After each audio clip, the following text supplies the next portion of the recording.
جھوٹ بہت بڑا گناہ ہے۔ جھوٹے انسان پر اللہ کی لعنت ہوتی ہے۔ اللہ تعالیٰ قرآن کریم میں فرماتے ہیں، بے شک جھوٹ بولنے والے پر اللہ کی لعنت ہے۔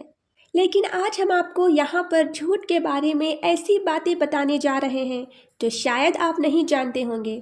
جھوٹ بولنے کے لیے اسلام میں سختی سے منع کیا گیا ہے، لیکن کہا جاتا ہے کہ 3 موقع پر جھوٹ بولنا جائز ہے۔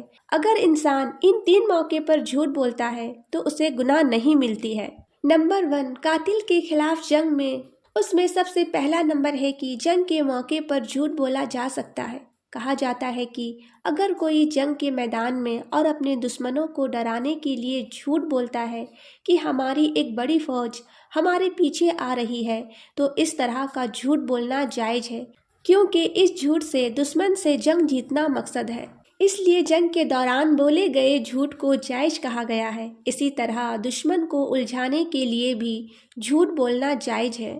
اگر کسی کے رشتہ دار نے آپس میں لڑائی کر لی ہو اور جھوٹ بول کر دونوں رشتہ داروں کے بیچ صلح ہو جاتی ہے تو ایسے موقع پر جھوٹ بولنا جائز ہے۔ اس جھوٹ سے گناہ نہیں ملتا۔ نمبر 3، شوہر اور بیوی کا ایک دوسرے کو منانا۔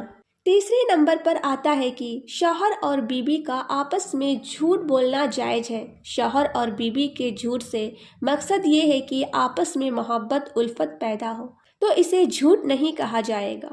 مثال کے طور پر شوہر اپنی بیوی سے کہتا ہے، تم تو میرے لیے بہت قیمتی ہو، یا پھر کہتا ہو، میرے لیے تو تم سے زیادہ کوئی اور پیارا نہیں، یا پھر یہ کہے، میرے لیے تو تم ہی سب عورتوں سے زیادہ خوبصورت ہو۔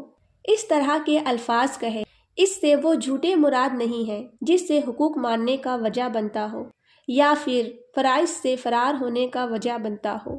اس سلسلے میں ایک حدیث ہے جو حضرت اسماء بنت یزید رضی اللہ تعالی عنہ سے روایت ہے۔ وہ بیان کرتی ہے، اللہ کے رسول حضرت محمد صلی اللہ تعالی علیہ وسلم نے ارشاد فرمایا، 3 جگہوں کے علاوہ کہیں جھوٹ بولنا حلال نہیں۔ شوہر کا اپنی بیوی کو راضی کرنے کے لیے بات کرے، اور جنگ میں جھوٹ، اور لوگوں میں صلح کرانے کے لیے جھوٹ بولنا۔